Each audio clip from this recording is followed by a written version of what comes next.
ningefanya makosa kama singemshukuru moja kati yetu hapa ambaye tumekuwa tukiongea na yeye kutoka miezi karibu 14 wakati nilianza hii project ya Uhuru Gardens, ambaye tumetembea na yeye hapa sana na amenipatia mawaidha. Mheshimiwa Raila Odinga, nasema asante sana kwa yale ambayo umetusaidia kutenda. Naonekana hawa wazee wanataka uwaongeleshe, kuja uwasalimie jameni.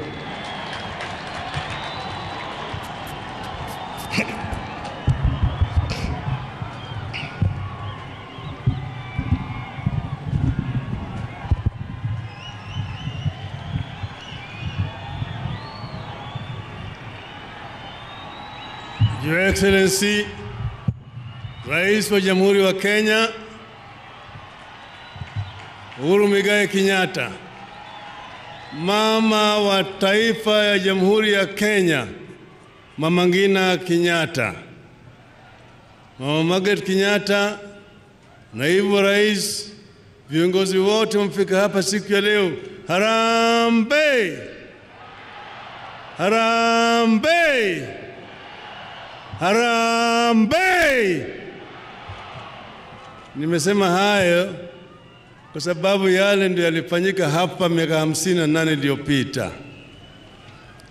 Your Excellency, I have only 2 things that I want to tell Kenyans today. First way is true what you have said here about this ground.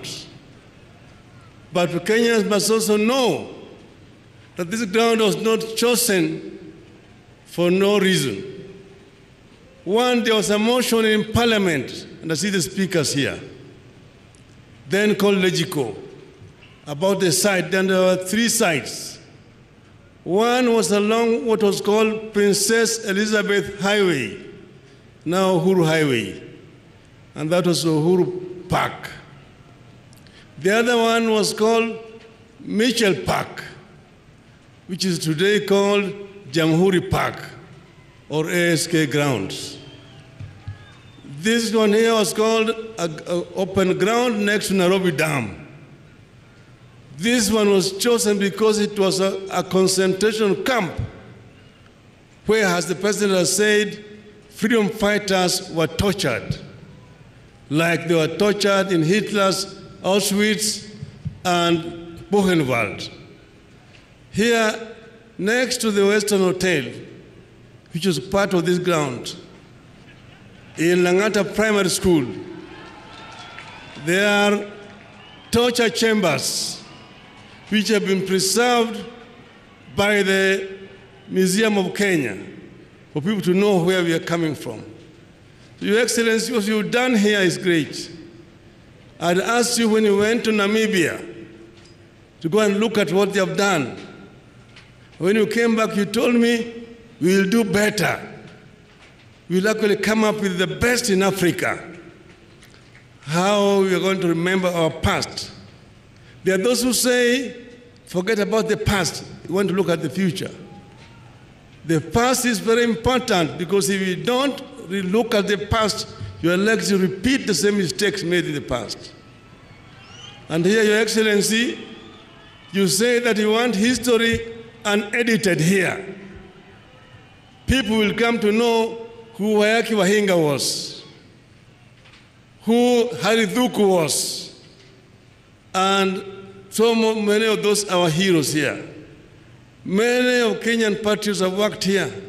Historians, geologists, anthropologists, political scientists, architects, engineers have worked here, and people are going to be surprised at what you've done here.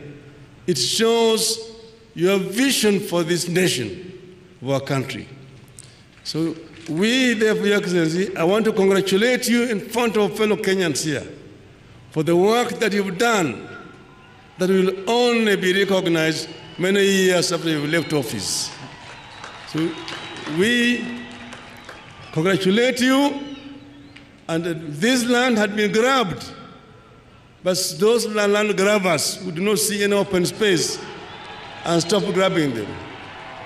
But we managed to retrieve it back for the benefit of our people. And it's going to remain truly Uhuru Gardens, where we also are going to bury our heroes and remember them for posterity. I thank you. Merry Christmas and Happy New Year.